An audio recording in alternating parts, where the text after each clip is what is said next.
Sports Desk, a Sports Center update on 1080 The Fan.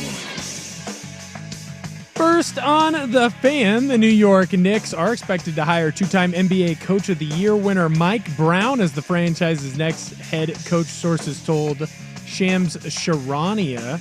Knicks president Leon Rose underwent a thorough process after they let go of Tom Thibodeau a month ago. It sounds like they landed on Brown. He'll be hired momentarily. Over in the MLB, the Mariners are taking on the Royals, looking to win Game 2. They fell last night to the Royals.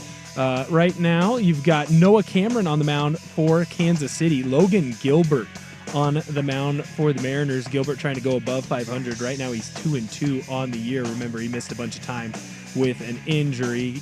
That game's going to get underway at 6:40. Mariners favored on the money line at -185. More sports scores and stories in 30 minutes. I'm Will Ortner from the George McCoy at Warren Allen Sports Desk. Hurt and missing work. Insurance companies acting like jerks. Don't call your mom. Call George McCoy at warrenallen.com. The Fan Merch Locker has a new black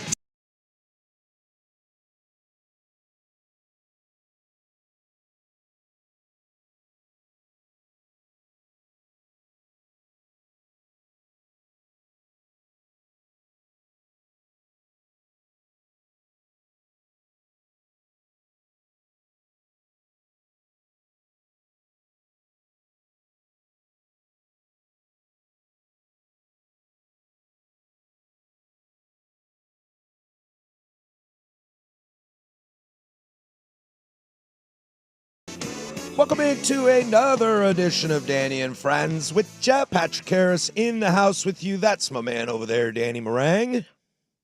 Oh, hi. That's when you say things. No, I just saw a breaking press release from the Atlanta Braves, and I was just like, oh, Sprague's going to love this. Verdugo's been designated for assignment. You know, is this what we're doing? We're going right away? No, I just wanted to get that one little jab in on Sprague immediately because I those guys, we love the morning guys, Dirt and Sprague, but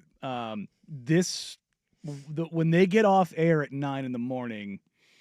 till about noon, that is the window of which every bit of news typically breaks. Yeah, I tend to listen to them every morning, and when I get done, I instantly grab my phone and hit refresh, because I assume the 9:03 bug will hit. Well, that's the thing. It's like, so that's 9 o'clock PST is noon Eastern, which is usually a great news dump time. That is when you drop news, and then they'll set it to where it dumps on noon Western.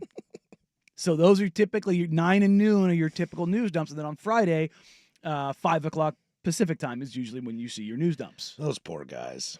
So they wake up early in the morning, and they're just to get pooped on. Well, I mean, like, what was it? The Dame buyout. I think that happened like 30 seconds after they got off air. I was checking the, you know how when we post podcasts, there's a little description. I went instantly to the second hour or the third hour as soon as I could, and I was like scrolling. They got it. They got it.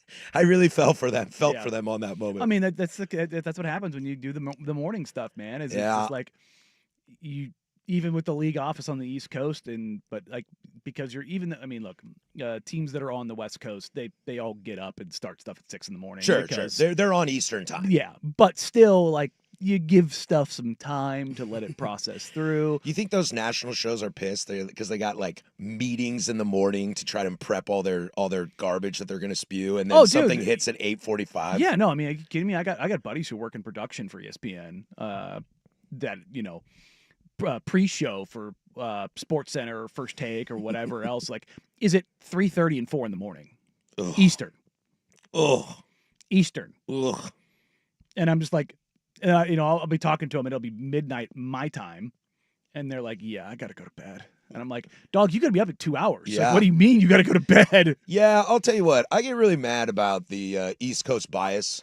I get really frustrated by it. As a born and raised West Coast kid, I get really frustrated about it. But then there are a few moments when I get very, very excited about it. Like, I realize that I kind of got it made out here. Oh, no. The West Coast is best coast for a number of reasons. Yeah. Weather being very high on that list, but also, like, timing for literally everything. Yeah, like, I'm not the biggest fan of a 9 a.m. Big Ten matchup. Oh, I love it. but I've woken up. Yeah. And I will watch Pac-12 after dark. Yeah, no, it's Pac-9 after dark. Yeah, no, that's the best thing is like you have college football or the NFL on Saturday and Sunday from 9 in the morning until, at least 10 o'clock at night. It is true. The primetime games, Thursday, Sunday, and Monday at 5, 5:30, 5:15, that's pretty choice. Yeah, imagine watching 8:15 would be watching rough. your team until freaking midnight, 1 o'clock in the morning because they're on a West Coast trip for that week. That's just brutal. During Yeah, the week, you got dude. Niners, Seahawks at 5:15, and you got to be up at 4 the next day, or at 8:15, and you got to be up at 4 the next day. Yeah, you're a West Coast or an East Coast Niners fan. Oh, You're just absolutely brutal.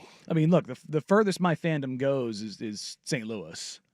And it's nice because, even right now, the first day game's already over. Like, I could come in here on a regular day and just watch Cardinals games over your shoulder during breaks of all right, cool. That's nice. But being an East Coast person of a West Coast team, ugh.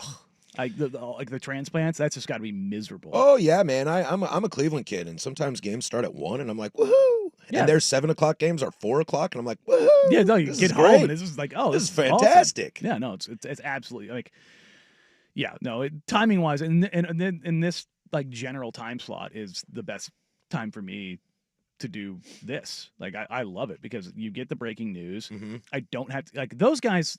When Sprague was doing the podcast with me, there were times we get done watching a game or whatever, and I'm just like, yeah, do you not want to do anything tonight? Because it's gonna be late, and he gets up at 4:30.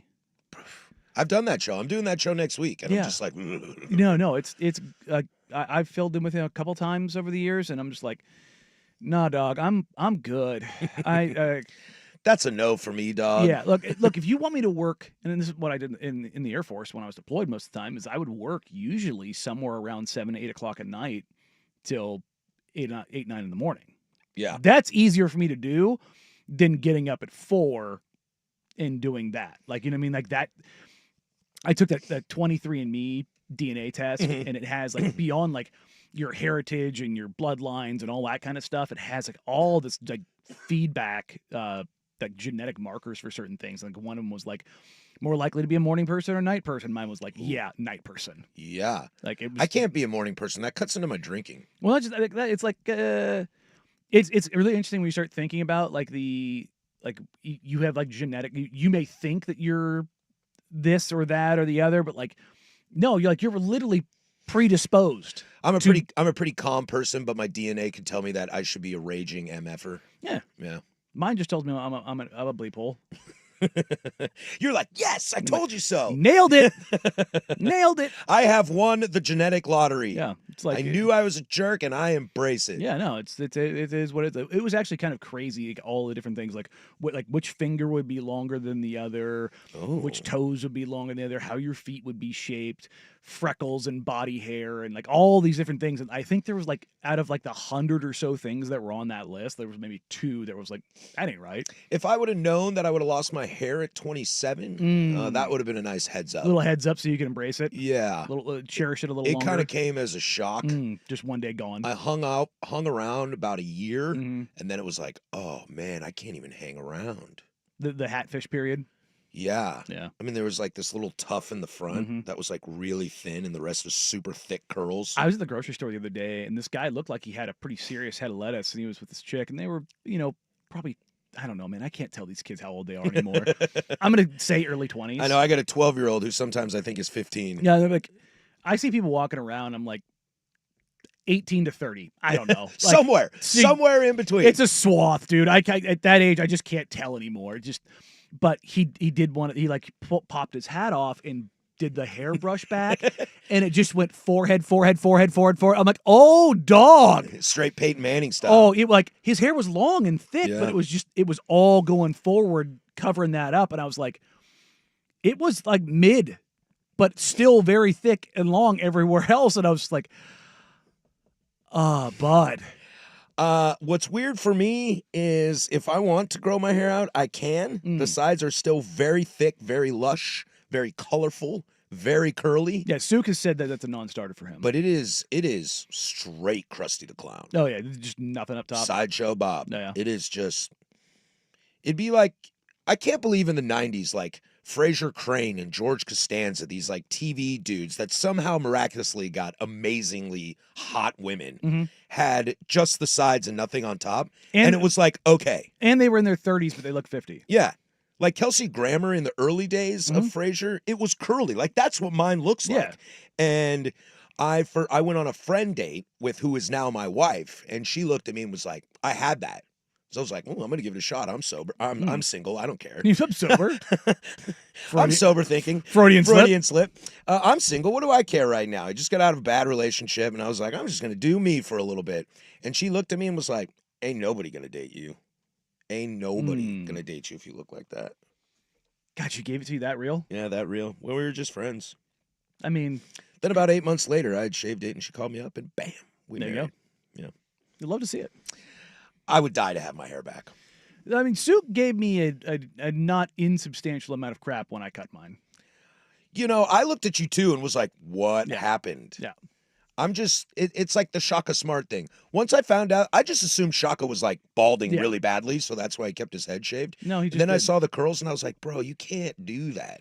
And no, like you can't do that. I'm not taking it off anymore. Like it's obviously much shorter than it was. It was on my freaking shoulders. But yeah, if I had the money, I would have all my hair laser removed from the ears up. Same. Yep. I don't mind shaving my face. The anti-turkey treatment instead of having the hair transplants, you just do the laser removal? I don't mind shaving my face. It's shaving my head every day. And I know that any women out there are like, man, welcome to my world. Like, and I hear you. Yeah, but I would shave the hair off my legs. It's different. If I were a leg shaving person. If that is what got you going. I did that when I was younger. Shave your legs? Yeah. Big swimmer? No, it was just, I don't know. Just did. I don't know if we should go that way. Ladies and gentlemen, Big Will Ortner on the ones and twos over there. What's up? That's it. That's I don't. That's all you got, huh? I'm not firing off the clapping. That's an Isaac Robb thing only. The ladies are not super jacked up that I'm here. They're only excited for Isachi. They're not excited yet. Yeah, he's gonna give him time. Oakley dokley. Well, we do got a show for you today. As I mentioned, Will Ortner's sitting in for Rusty. We got a lot to get to. One of the biggest superstars in sports right now admits that he can't read. That's a fascinating thing. I want to lament about my new favorite college football player. We'll get to that at some point. But let's dive right into the newest news of the day. The New York Knicks have found their new head coach. Do we like? What do we think? Is this a good move? How does this change betting odds? We'll do that next. Danny and Friends, 1080 The Fan. Hello, sports.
swear to God, that'll stop your heart.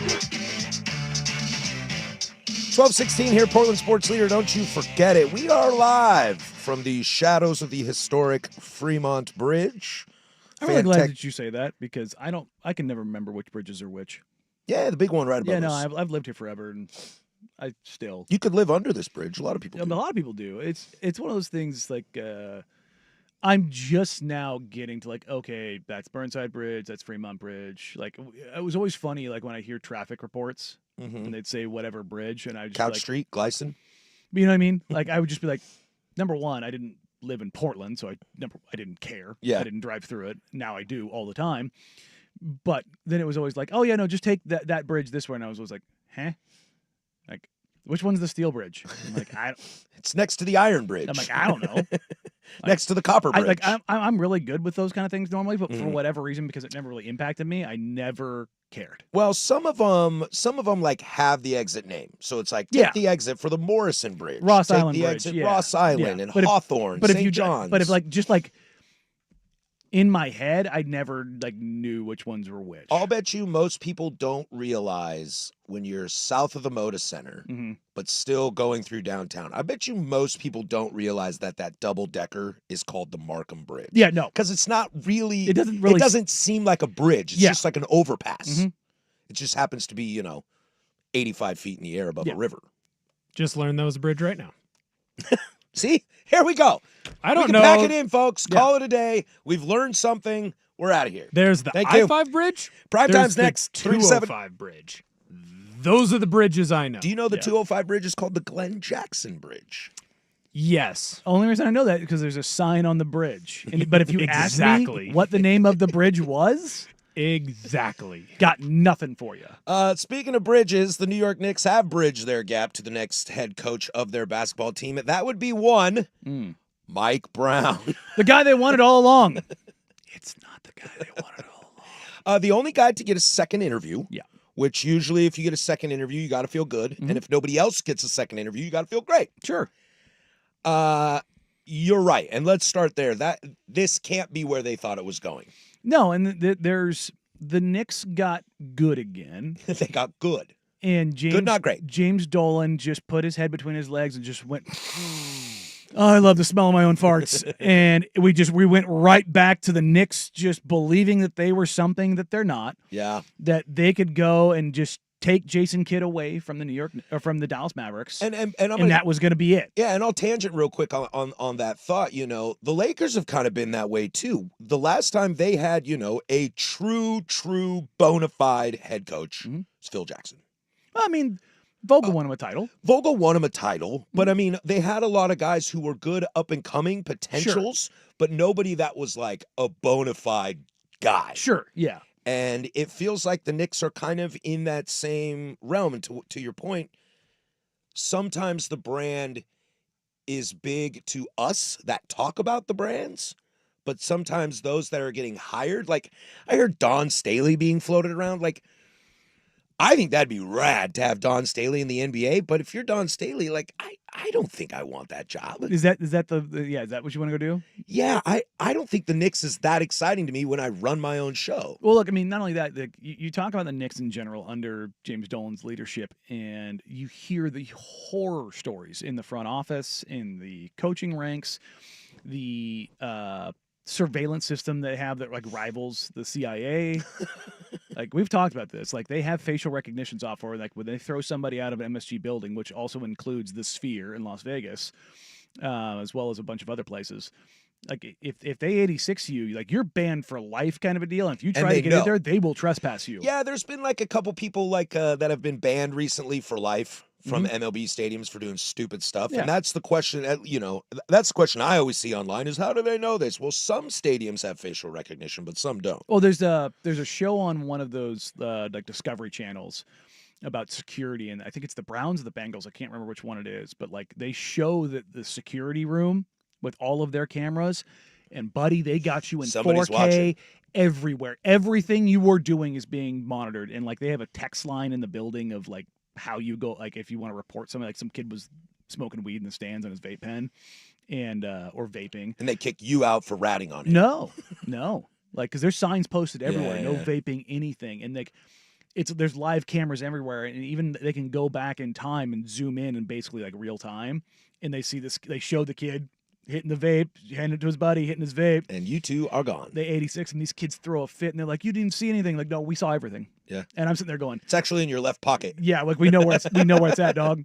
And it I actually know the brand. And I it have the same. I mean, I saw the same one at the store. Yeah, and it was just kind of like, oh, like the sophistication, and we're seeing this as it pertains to like season tickets and like who's sitting in what seats, so they can track who, like if you're actually selling your tickets on the market, kind of a deal. Like, yeah, there's a whole bunch of stuff. But as it pertains back to the Knicks, I like Mike Brown. I think he's a good coach. I'm with you. I think he's a very likable guy. Yeah, dude, I think he yeah. got a bad rap in Cleveland when all that went down. I liked him there. Yeah. You know, he's worked under Steve Kerr, Greg Popovich. He's worked in great places. And he got the Kings back to relevancy before, things went sideways with some stuff, and they were just like, oh, we want him gone because we want our guy Doug Christie in here. It's like, and again and again Kings and again. And What was the bit? Yeah, it's just Rotation. I couldn't remember. Yeah. He kept saying the same word over and over. yeah, it's just no. But this doesn't make the Knicks better, I don't think. It's going to be interesting because here's the thing. I like Tibbs. I do too. I thought Tibbs worked great with how that roster was built. We can talk about how he used the bench and limited guys, et cetera. You might not agree with that. Every coach has a quirk, and like it's the quirks that you're willing to work with and deal with and all those things. But like this idea that like I hate going down this path because it always gets people worked up. Work them up, Danny. There isn't a coaching hire you're going to make when you already have a good coach, and Tibbs is a good coach. Great coach. Like, if you put Spoelstra on that team, do the Knicks win a title? Does it effectively change who they are? No. No, those players, that team specifically, no. Those players have a pretty solid identity at this point. We've talked about it in the past. That team, like Joe and I talk about this all the time, that team's identity is hustle, and they make everything a little harder than it should be because they lack some of the cleaner, more higher-end athletic skills, in my opinion. Not just that. It's like you look at Jalen Brunson and you look at that roster. It's like, is OG Anunoby going to be out there creating for you? No. So that's not why he's like, could you be mad that Josh Hart isn't taking shots? Yeah, but that's a Josh Hart thing. And there was like, well, Tibbs should get that out of him. Like, well, he had the same issue in Portland. It had started in Portland. He started in Portland actually making more threes, and then all of a sudden he got the yips. So he did it for Chauncey and he did it for Tibbs. Like, there's just some things like coaches don't control. And you can talk about Tibbs being rigid in his adjustments and his rotations. Sure, but this whole idea that, like, Tibbs doesn't do anything, it makes me want to put my head into a spike. It's just like, you guys have no idea how many different things that coaches are looking at, particularly in high leverage spots in the playoffs. They're looking at it. They know their roster. And you know how they know their roster? Because they're showing you who they trust and why they do or don't trust somebody. Because there's so many times in the playoffs, you're screaming for this guy to get out there. They have this one performance, and they're like, yeah, but he did that in that one performance. Well, yeah, the other 4 times you tried it, it was disastrous for those 4 minutes, and you had to pivot immediately. And so it's like, I could argue that team needs heavy coaching. There's a lot of teams that don't, I mean, I definitely don't want to take away from Steve Kerr, but I'm going to use him as an example. There was a while there where it's kind of just roll the basketball out and manage some egos. Now, that's no easy task in itself, but some teams need that direction, need that coaching, need that play design, and I think the Knicks are one of them. That is where I will say Mike Brown could be a positive. I think he is a good coach. I think he can run a great offense. It's just going to be vastly different. And the other part of this is the core of that team is made up of those Villanova guys. It's McHale, it's Brunson, it's Hart, and then OG is same mentality. Cat's different. Bridges. Yeah. I mean, like. Oh, you said that. Yeah, no, but Cat's a different. Cat's a dude. different cat. Yeah, I mean, he's, Mitchell Robinson is just going to show up and do things. You add Jordan Clarkson, you add Gershon Yabusele. It's like, it's not going to be like none of those guys I look at as like, oh, those are ego management problems. Like, there's a bunch of stuff that, in Tibbs, those guys rock with Tibbs. Like they did. Like, I think it was a bit of a surprise to some of them to an extent. of him being let go, and then the Knicks operated as if they were the big swinging you-know-what, and they were just going to go tell Dallas, give us your coach. Well, also, I think, it sounds like reports are that Dolan was going to have Tibbs fired no matter what before the playoffs. And then Tatum tears his Achilles, and all of a sudden you're in the Eastern Conference Finals, and you have a chance to go to the finals, and you're like, whoa. Yeah, you have your most successful run in a quarter century. And maybe the players thought the same thing, too. Like, whoa. I kind of like Tibbs now, but if you'd have called me before the playoffs started, I probably would have agreed. And that's why maybe we had some reports of Brunson okay with Tibbs being gone. Yeah, and it's the Knicks being the Knicks. They did this without having a plan or, believing in their own hubris. And that has been the mark of James Dolan and the Knicks. We talked about this yesterday.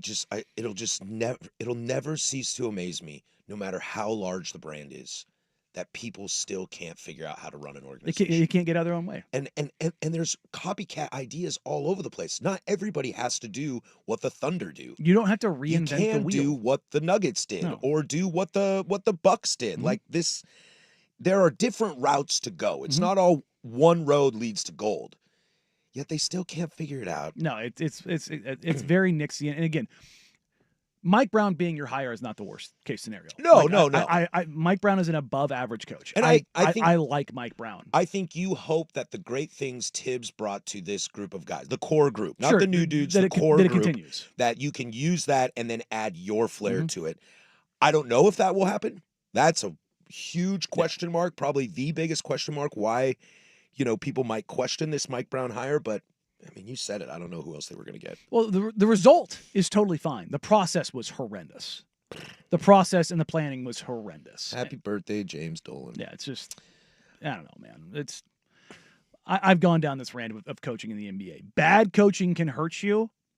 Great coaching can help you. Most teams in the NBA have good coaches. Yep.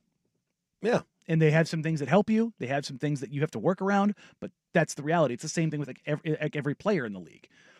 You talk about, the best players in the league, like they help you in something like Nikola Jokic, one of the best players, for my money, the best player on the planet. He's not the best defender in the NBA, so you have to build a roster around him to support that. You go and get Aaron Gordon so that he can be the guy that covers up for his flaws. And James Harden, one of the all-time greatest scoring guards of all time, don't want him on my team. Yeah, it's like personal preference. Don't want him on my team because of like certain limitations and factors that go into it. That doesn't do it for me. No, and everybody talks about Phil Jackson and him being this, that, and the other. I'm like, let's also remember he coached the Knicks, and it didn't end. It didn't go well. Yeah, it didn't start well. Really didn't well end with MJ and Scotty and Kobe and Shaq. I think a lot of coaches would have done really, really, really well with I'm those ready groups. to do Kobe and Shaq. That sounds great. So it's like, again, that's my whole coaching rant in the NBA. But result fine, process very Knicksian. 24 hours later, we'll look back at the process as we've had time to breathe on what's going on in Milwaukee and the future of Damian Lillard. We'll get to that next, but first, the Big O with sports.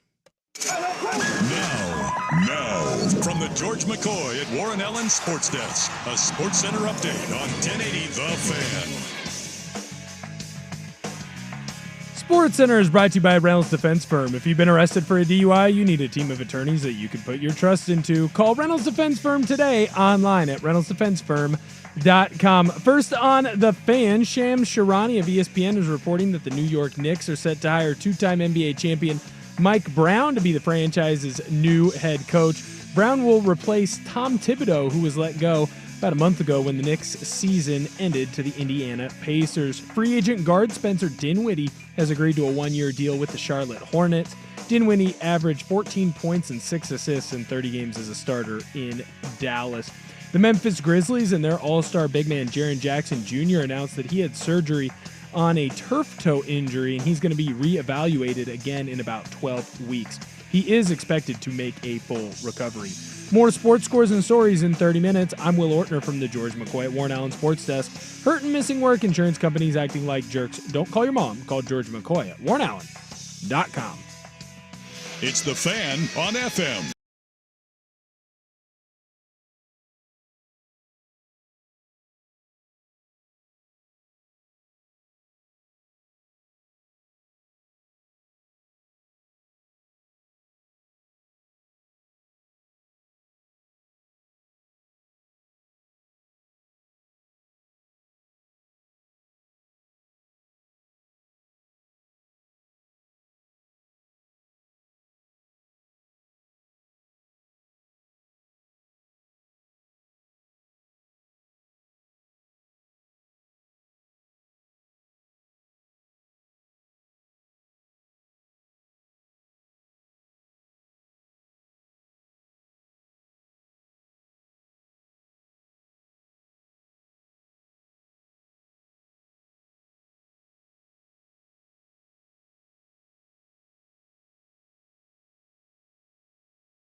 on this Wrestling Wednesday, right? That's what y'all do around here. Little Wrestling Wednesday.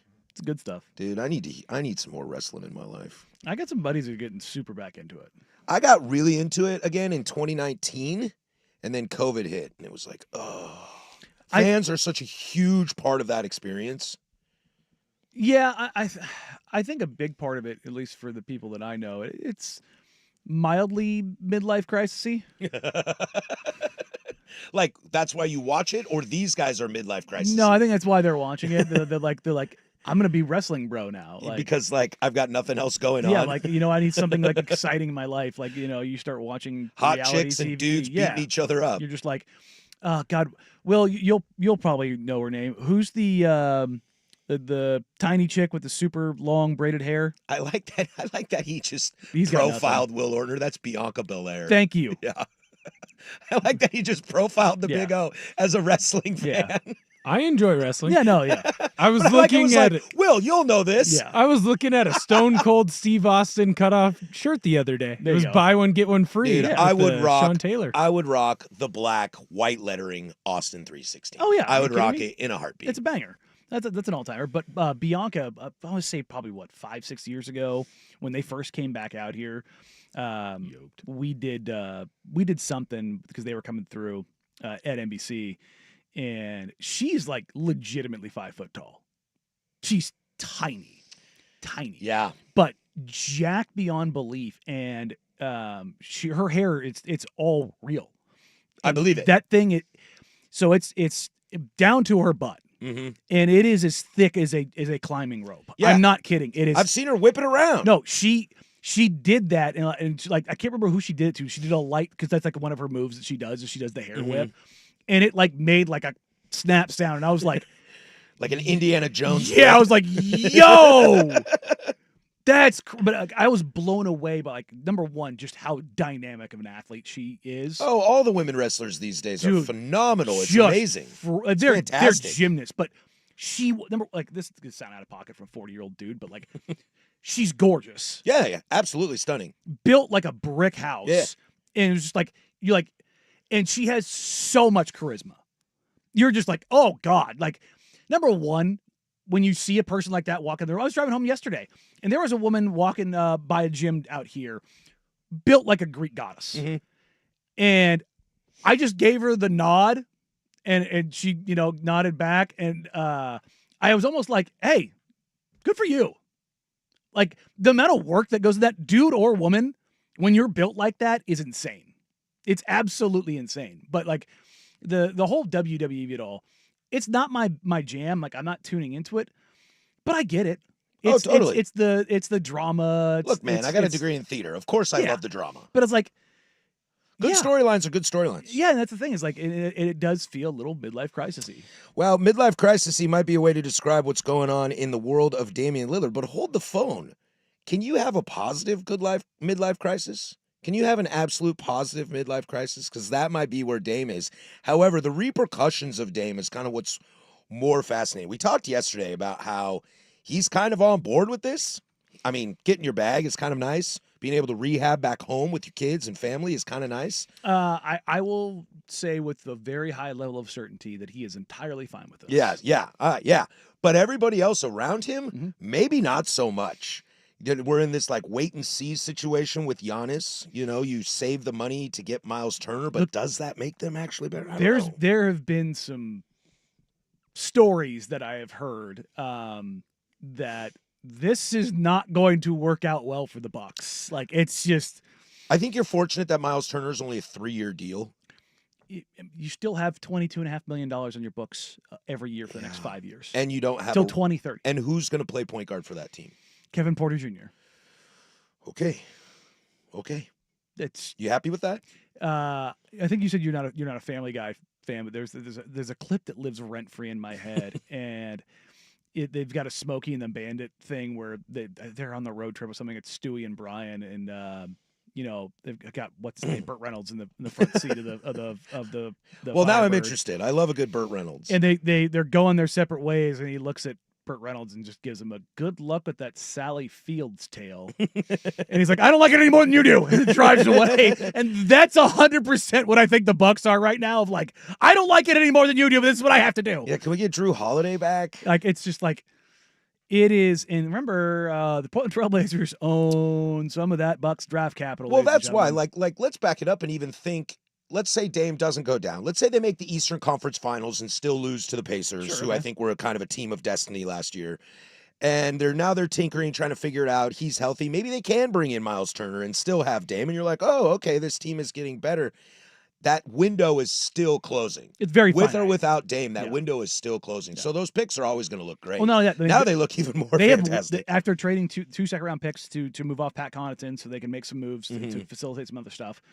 They control one draft pick on their books. That's it. No seconds, no firsts, no nothing. They have one pick left, and they have $22.5 million. Like, I don't like. Brian Windhorst said it the best way that I think possible. You mortgage your mortgage to try to buy a sports car. Yeah, And I yeah, was we were like- talking about that after the show yesterday. Yeah, that's just kind of spot on. However, I will be the optimist here. I will try to flip this on its Do head. whatever you can do to keep you honest. Well, yeah, but I just mean in this sense, the East is wide open. We just talked about the Knicks. I don't know if Mike Brown puts them over the edge. Also, I don't know who's favored in the East. You know, betting odds right now Cleveland. make it the Knicks. It's got to be Cleveland. Yeah, They're it's- the best roster top to bottom, but can they stay healthy? I Yeah. don't know that. I mean, you had Darius Garland last year with the broken jaw, and this year with the turf toe. And they So had if anything, yeah. what I'm saying, if they can find some semblance of a backcourt to make this work, where I don't know. they have no assets, they're tapped out cap wise. I don't know. Your team right now is Giannis, Miles Turner, Bobby Portis. What Like, I'm saying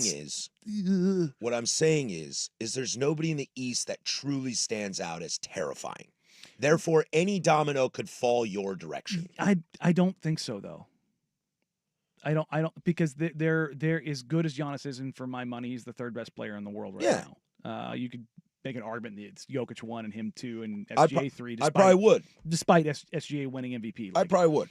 there's just something. I mean, Size Giannis and is- skill is something, it's why LeBron was the best forever. Like, Yeah. nobody's 6'8", 280. Yeah, when you're Giannis at 7 foot 280, 290 and gets downhill the way he's like the season he just had. He's also extremely good looking. He is Extremely good looking. his muscles have muscles. Like he is one of my favorite people to see. Mhm. Like because he's so outside the realm of possibility. Like him and Wemby are just so just like Freaks. Nope. Like Chet's like whatever, but it's because he's so gangly. But like when you He needs to see, shave that beard. but when you Speaking see of good looking dudes. when you see Giannis, his shoulders have shoulders, and you're just like, good God, that dude is just so big, so strong, so fast, and it's so He's got crazy. Scott Steiner muscles. What do you? Remember when Scott Steiner had oh the yeah, little big Papa Pump. Oh yeah, Big Papa Pump had the little muscle on top of yeah. his bicep. The bicep had the bicep. Yeah, no, it's I mean, like he's so big. Like his last year.